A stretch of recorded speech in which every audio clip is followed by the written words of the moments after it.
How to work on a relationship, dot, dot, dot. Or should I even try? You might say, my partner and I have so much in common. Why can't we get along? I'm so confused. Help me.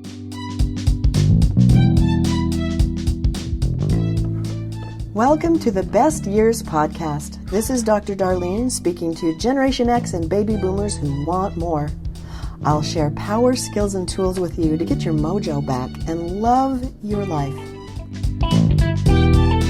Once upon a time, there was a little bunny, and the little bunny was so cute, and she would frolic and play in the midst. She was in the meadow, and she would eat clovers, and she loved carrots. She was enjoying her life so much with her little friends, the little birds that would sing songs every day. And one fine morning, she heard a sound, kind of a banging kind of a sound. And she looked up, and across the meadow, she saw something, the most beautiful thing she'd ever seen in her entire life. She stood back, and in her little bunny way, she gasped. And what she saw was like a god.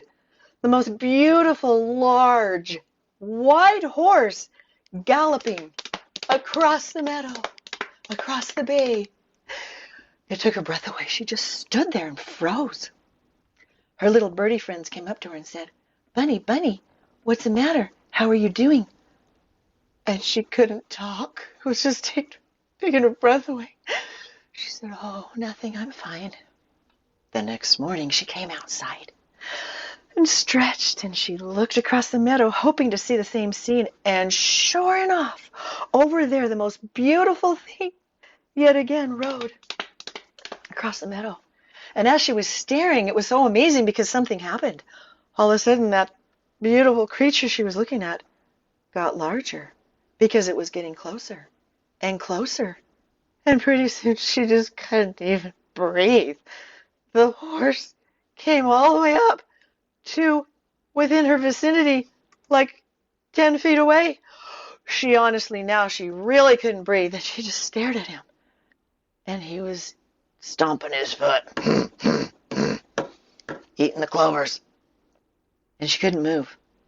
And finally, he looked up at her. She's like, "Oh my gosh, he's looking at me. He's looking at me." And the horse walks over to her.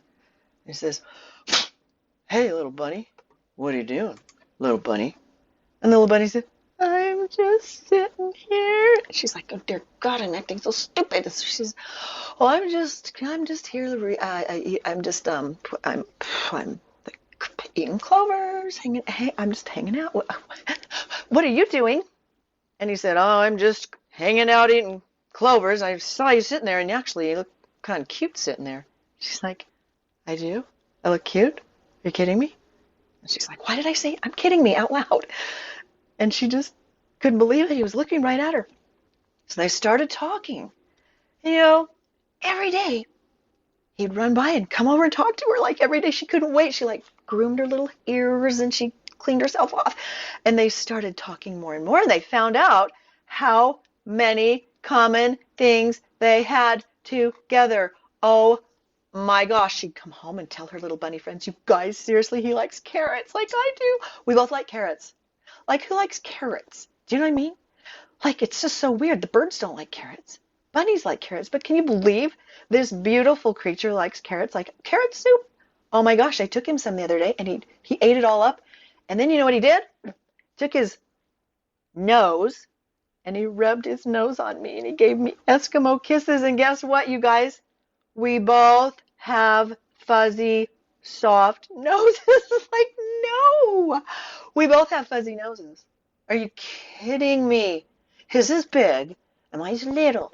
But they're both the best soft noses. Like lizards don't have soft noses. Nobody else in the forest has a soft nose like us. We have so much in common. I couldn't even believe it. We both like clover. We both like to jump. On and on. The similarities that we had are amazing. So as time goes on, you can imagine what happens. He takes her for rides. She jumps on his back. She sits in his ears and holds on tight, and they gallop across the meadow again together. One day he shows up with a big bouquet of flowers in his mouth. He drops them down. And she looks at him, and all of a sudden, no, what? He drops one of his legs back and drops down on almost one knee, just the gesture. She looks up at him, and he said, "Little bunny, you're the most beautiful thing I've ever seen. You make me feel like me. You make me feel happy. I want to live the rest of my life with you. Will you marry me?" The wedding was beautiful. All the little birdies, they had all these little strung up things in the forest and all the little flowers. They made wreaths and leis, and it was the most beautiful wedding I've ever seen. The owls were there, all the squirrels. Beautiful wedding. So now it's the wedding night. Now, besides that thing we won't talk about, they decided they're so excited to snuggle together. And so they went into their little home, which was kind of a little nesty thing at the side of the hill. It had a little overhang, and it was just so cute. And she was excited to decorate it. And it's the wedding night, so she says, "Well, are you going to lay down next to me? Because this, we're going to snuggle." And he's like, "What do you mean snuggle? We snuggle all the time when you're in my head and I'm running around with you by my ears. But it's the wedding night, so I was hoping that you just, we could snuggle laying down." "What are you talking about? Horses don't lay down." "Well, can you just like lay down tonight?" And he's like, "Okay, I see that this must be so. I'm reasonable." So he walks over to her and he goes, "Okay, look, you gotta move over because I'm gonna lay down now." And so, yeah, okay, like I'm gonna lay down now. So she runs clear across the way so he can lay down. And then I have to stand up to gesture. Okay, so he like leans, he sits, he puts his butt out to the side, and then he drops his butt, and he can't quite do it. So, "Just a minute, I'm laying down." And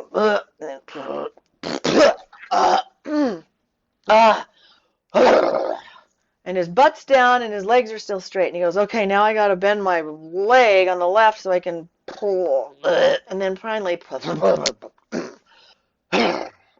he's laying down. He loves me. He just is so wonderful. He cares about me. So she runs and she snuggles in his neck, and they rub their noses together and plan their future. So excited. I'm just so going to make you a carrot cake in the morning. It was a wonderful night. They kissed and hugged and rubbed their noses together all night long. The next morning, he wakes up. And he says, "All right, move." And she's like, "Well, what do you mean we're snuggling?" "I got to go. I got to do my man thing today. I got to do my horse thing." She's like, "Okay." So she backs up a little bit. And he says, "All right, move farther away." Oh, God. So then he had to reverse the whole process to stand up. So he did. It was really like, would love to have seen that looking through a window. So he finally gets on his feet, shakes it off. He's like, "I'll be back later." Takes off running. And there she sits. Well, he didn't say goodbye to me very well. ... As time goes on, as you can see. Now I'm pulling my chair back in. I can sit down now. As time goes on, you can see there's differences. So many differences mingled with so many things in common. Question: should they have ever gotten married? I asked this to my college class. I get about half the class saying, well, I have about a third of the class saying, no, they should never have done that. And the rest says, yes, they should. They just need marriage counseling. What do you think? What do you think? In any marriage, there are differences. In any relationship. And so we look for similarities as we're dating. What are our culture similarities? Religious similarities and or differences? Money thoughts and ways. What's our age difference? How tall or short are we? What's our size? What species are we? Ha, LOL, just kidding. Right? What is it that we have? How are we on the same page and how are we on the opposite page?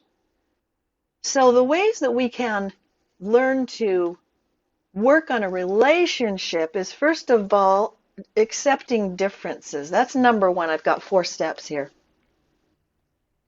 Your differences can be many and your similarities many. But let me tell you, it's not just about what you have in common. I had a couple who had nothing apparently in common, yet when she'd go hike, he would call her at the summit. He would help her plant water for her runs. She would support him in playing football, basketball, or whatever his sports were and bring him popcorn and beer. She would accept his differences. And so that's number one, probably the biggest thing. Number 2, care. Do you care? Because if the bunny really cares about the horse, and the horse really cares about the bunny, they're going to stop mind reading. He needs to get up and out and about. He doesn't like to snuggle in the morning. He doesn't like to lay down. Because the next night, of course, when the story continues, he comes home from doing his horse thing, and she's ready to go to bed and says, well, aren't we going to snuggle? He goes, I ain't doing that again. Not going to lay down again. You thought I was going to do that every night? You kidding me? And doesn't that happen in a relationship? Like, wait, you think every morning I was going to go to work? I went to work for a week. I'm not working anymore. Or you thought that I was going to make you food? That was just when we were dating. I'm not making you food. And so do you care? Because if you care, you might still make them breakfast. Or you might still send them a little note when they're out doing their man-horse thing. Do you care? So I've got on number 2, care and communication. Of course, how big is the word communication? Let's see now. How many podcasts have I done? How many can I do? There's no numbers. Well, as many stars in the sky as how many podcasts I could do and variations of communication. And so trust me, I'll be pouring them out.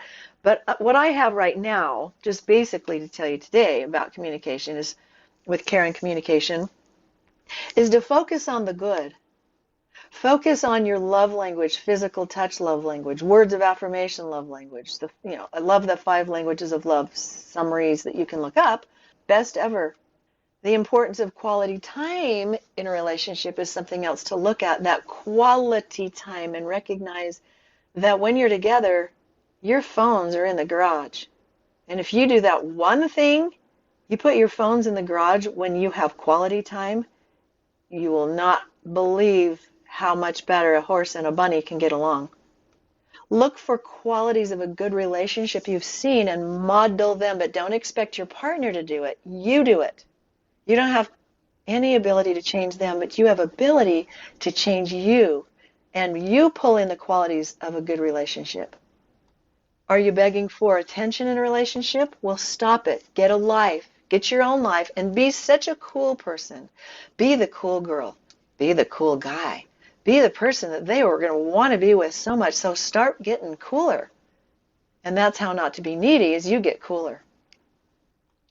So number 1 is differences.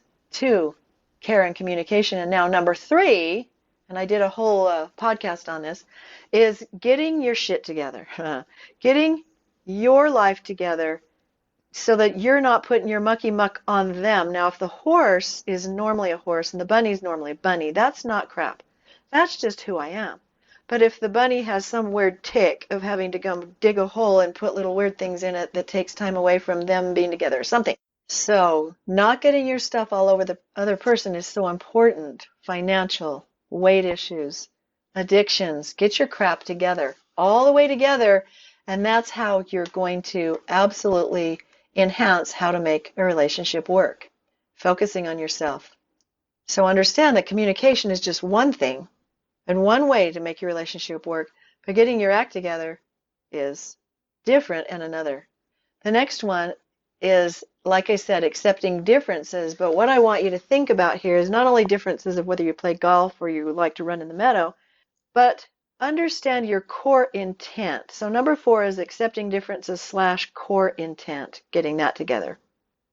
A core intent is the reason I operate.